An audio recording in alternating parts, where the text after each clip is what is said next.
இப்ப தனக்கு வந்து ஒரு நூல் வெளியீட்டு விழாவுல கூட பேசியிருந்தார் வந்து, "ஏம்மா இந்த 70 வயசுக்காரன கூப்பிடுறீங்க?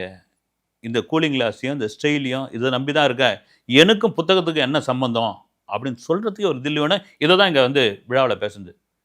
நாகார்ஜுனாவ பார்க்குறேன். பார்த்த உடனே அதே ஸ்டைலு, அதே லுக்கு, அதே முடி எனக்கெல்லாம் கொட்டி போச்சு. "என்னங்க வந்து மேஜிக் பண்ணிக்கிட்டு இருக்கீங்க?" அப்படின்னு கேட்டா, "உடற்பயிற்சி சார்" அப்படின்னாரு. Right okay. வெங்கட் பிரபு மங்காத்தா படத்துல அஜித்துக்கு ஒரு வசனம் வச்சிருப்பாரு. "எவ்வளோ காலம்டா நான் நல்லவனா நடிக்கிறது" அப்படின்னு. "நீங்களும் எவ்வளோ காலமா நல்லவனா நடிக்கிறது வாங்க" அப்படின்னு சொல்லி ஒரு நெகட்டிவ் ரோல். அதையும் சொல்லியாச்சு. இதெல்லாம் தாண்டி பல காலமாக 30 வருடமாக ஒரு நீர் பூத்த நெருப்பாக ரஜினி வெர்சஸ் சத்யராஜ்ன்னு ஒரு பெரிய நானே கூட சத்யராஜ நெறைய பேசியிருக்கிறேன் அது. அதுக்கு காரணம் என்னன்னா, வள்ளுவர் கோட்டத்தில் நடந்த காவிரி நீர் பிரச்சனைக்கு. ரஜினிய மேடையில உட்கார வச்சு சத்யராஜ் டேரிங்கா பேசுனது.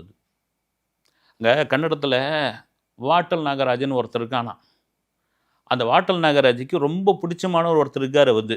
அவர் இங்கேயே தான் இருக்காரு. அப்படின்லாம் டேரிங்கா சொன்னது. ரஜினியுடைய கல்யாண மண்டபம் ராகவேந்திரா கல்யாண மண்டபத்தில ஒரு நிகழ்ச்சியில ரஜினிய வந்து நெகட்டிவா பேசுனது வந்து. இது இந்த நேரத்துக்கு யாராவது இருந்தா ரஜினி வந்து ஒரு குரல் குடுத்திருந்தா, ரஜினி ஒரு எதிர்வினை ஆற்றியிருந்தா, வேற மாரியா ஆயிருக்கும். அந்த சூழ்நிலையில சத்யராஜ் பேசிட்டாரு. என்ன ஒரு முரண்பாடு.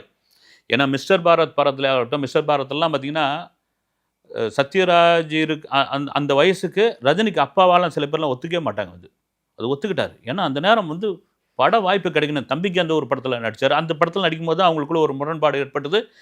சத்யராஜ் கமலோடைய ஆள்லாம் கூட சொன்னாங்க. கமல் நெறைய யூஸ் பண்ணாரு. விக்ரம் மாரியான படங்கள் இதெல்லாம் கூட நெறைய பண்ணிக்கிட்டு இருந்தாரு. அதெல்லாம் தாண்டி இந்த படத்துல சத்யராஜ் நடிச்சா நல்லா இருக்கும்னு லோகேஷ் சொன்னப்போ, அவர் சம்மதம் சொல்றாரா கேளுங்க அப்படின்னு. ஏன்னா இதுக்கு முன்னாடி ஒரு ஃபிளாஷ்பேக்கா ஒரு சம்பவம் சொல்லணும்னா, சிவாஜி படத்துல சுமன் கேரக்டருக்கு சத்யராஜ் போய் கேட்டப்போ, அப்ப என்ன கோவத்துல இருந்தாருன்னு தெரியல. என் கேரக்டர் சுமன் கேரக்டர்ல ரஜினி நடிக்கிறான். ரஜினி கேரக்டர்ல நான் நடிக்கிறேன் அப்படின்னு சொன்னதாக ஒரு தகவல். அதெல்லாம் மீறி 2 பேரும் ஒரு வயசு வந்தாச்சு. 2 பேருக்கும் ஒரு பக்குவம் வந்தாச்சு. 2 பேரும் உச்சத்த கடந்தாச்சு. இன்னைக்கு ஒரு நண்பனா வந்தாச்சு அவங்க. அதெல்லாம் மீறி சத்யராஜ் என்னுடைய நண்பர் அவரு. அவருக்குள்ள 1000 முரண்பாடுகள் இருக்கலாம். எனக்கும் அவருக்கும் அது. இன்னைக்கு அதெல்லாம் மறந்துட்டு இந்த படத்துல வந்திருக்காரு. அதுவும் என் நண்பனா நடிச்சிருக்காருன்னு சொன்ன விதம் இருக்கு இல்லைங்களா?